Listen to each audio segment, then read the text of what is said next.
Hello বন্ধুরা, আশা করি তোমরা সবাই খুব ভালো আছো আর সুস্থ আছো। আমি সুকন্যা, মাই লিটল ওয়ার্ল্ডের আরেকটা ব্লগে তোমাদের সবাইকে স্বাগত।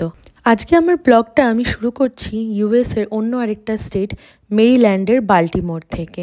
এই এরিয়া যেটা তোমরা ভিডিওতে দেখতে পাচ্ছ, এখানে আশেপাশে আমরা একটা হোটেল বুক করেছিলাম এক রাত্রির জন্য, কারণ আমাদের গন্তব্যস্থল ছিল নায়াগ্রা ফলস।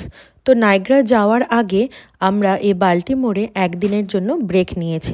আমি যেখানে থাকি মানে নর্থ ক্যারোলাইনা, সেখান থেকে নায়াগ্রা ফলস যেতে মোটামুটি 13 ঘন্টা ড্রাইভ লাগে। তো তাই জন্য আমরা একটা দিন বাল্টিমোরে ব্রেক নিয়ে মানে হল্ট করে একটু বাল্টিমোরের আশপাশটা ঘুরে তারপরে আমরা পরের দিন নায়াগ্রা ফলস মানে ইউএসএর সাইডে নায়াগ্রা ফলস দেখার উদ্দেশ্যে রওনা দেব। একদিনে 13 ঘন্টা ড্রাইভ করা পসিবল নয় বলেই আমরা একদিনের জন্য ব্রেক নিয়েছিলাম এই বাল্টিমোর জায়গায়। অনেকে ডিসি মানে ওয়াশিংটন ডিসিতেও ব্রেক নেয়, কিন্তু আমাদের যেহেতু অলরেডি ওয়াশিংটনটা ঘোরা, তো তাই জন্য আমরা ডিসাইড করেছিলাম যে এই মেরিল্যান্ডের এখানেই হল্ট নেব। তো হোটেলে চেক ইন করেই আমরা ড্রাইভ করতে আবার বেরিয়ে পড়েছি বাল্টিমোরের আশপাশটা ঘুরতে। প্রথমেই আমরা যাচ্ছি ডাউনটাউনটার দিকে।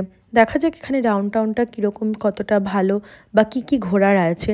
আজকে ওয়েদারটা কিন্তু বেশ গরম, তো আমরা চেষ্টা করব যতটা সম্ভব গাড়ির ভেতরে থেকেই ঘোরার, কারণ আমার ছেলে রিয়ান প্রচণ্ড টায়ার্ড হয়ে গেছে আর আমাদের হাতে খুব বেশি সময়ও নেই। তো তাই জন্য আমরা খুব বেশি পুরো ডিটেলসে হয়তো ঘুরতে পারবো না, জাস্ট কিছু মেন জায়গাগুলো ঘুরে আমরা চলে আসবো। এখন বাজে প্রায় 4টে, কিন্তু তবুও এখানকার রোদ যেন একদমই কমতে চায় না। এখানকার ডাউনটাউনটার থ্রু দিয়ে ড্রাইভ করতে করতে যেটা আমার মনে হলো, খুব একটা কিছু আমি আলাদা সেরকমভাবে দেখতে পেলাম না। আমাদের এরিয়াতে র্যালে ডাউনটাউনটাও অনেকটা এইরকমই, বেশ বড় বড় বিল্ডিংসগুলো আছে আর সুন্দর সাজানো গোছানো এবং ক্লিন একটা শহর। প্রত্যেকটা দেশেরই কিন্তু কিছু পজিটিভ আর কিছু নেগেটিভ থাকে। ইউএসএ যেরকম একটা খুব ডেভেলপড কান্ট্রি, কিন্তু তার সাথে সাথে বেশ কিছু নেগেটিভ অ্যাসপেক্টসও আছে। এগুলো নিয়ে নয়তো আমি তোমাদেরকে আরেকদিন অন্য আরেকটা ব্লগে ডিটেলসে বল। আজকে চলো তোমাদেরকে ডাউনটাউনটা মানে বাল্টিমোরের ডাউনটাউনটা একটু ঘুরিয়ে দিই। যতটুকু রিসার্চ করে জানতে পেরেছি যে এই বাল্টিমোরের এখানে প্রচুর ইউনিভার্সিটিস আর প্রচুর কলেজেস আছে, মানে এখানে স্টুডেন্ট লাইফটা বেশ ভালো। এখানে স্টুডেন্টসরাই বেশি থাকে যারা পড়াশোনা করতে বা যারা ডিগ্রি জন্য এখানে আসে। এখানে ঘোরার বা দেখার মতন ইনার হারবার, টুইন টাওয়ার আর ডাউনটাউন এইটুকুই আছে এখানে আশেপাশে দেখার মতন। তো তাই জন্য বেশি জায়গা নেই বলে আমরা খুব বেশি দিনের হল্ট নিইনি। এই যে দেখতে পাচ্ছ, এটাই হলো টুইন টাওয়ার আর এই সেই ইনার হারবার যেটার কথা আমি বলছিলাম তোমাদের। এখানে বোটিংয়েরও ব্যবস্থা আছে, কিন্তু এই রোদের মধ্যে আমাদের একদমই বোটিং করার ইচ্ছে ছিল না, তো তাই জন্য আমরা বোটিংয়ের দিকে আর গেলাম না।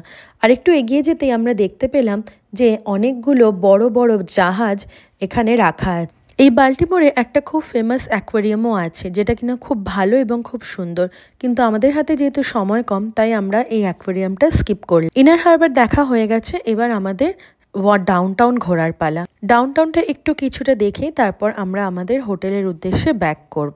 অলরেডি আমরা তিনজনেই প্রচুর টায়ার্ড, তো খুব বেশি পায়ে হেঁটে ঘোরার মতন অবস্থা কারোরই নেই। ডাউনটাউনের বেশিরভাগটাই আমরা ড্রাইভ করেই ঘুরলাম, আর আজকে দেখলাম খুব একটা ট্রাফিকও নেই, তো তাই জন্য আমাদের ঘুরে দেখারও খুব একটা দরকার হলো না। ড্রাইভ করতে করতেই বাল্টিমোর কনভেনশন সেন্টারটাও চোখে পড়লো, আর তার সাথে সাথে এই যে ওয়াটারফ্রন্ট, এই ওয়াটারফ্রন্টটাও কিন্তু আমার বেশ ভালো লাগলো আর বেশ সুন্দর একটা বিকেলের হাওয়া দিচ্ছিল। তো এবার আবার আমরা আমাদের হোটেলের দিকে রওনা দিয়েছি, কারণ তাড়াতাড়ি গিয়ে একটুখানি রেস্ট নেব, কারণ কালকে আবার অনেকটা লম্বা ড্রাইভ আছে। Thank you for watching. This is Shukarna signing off.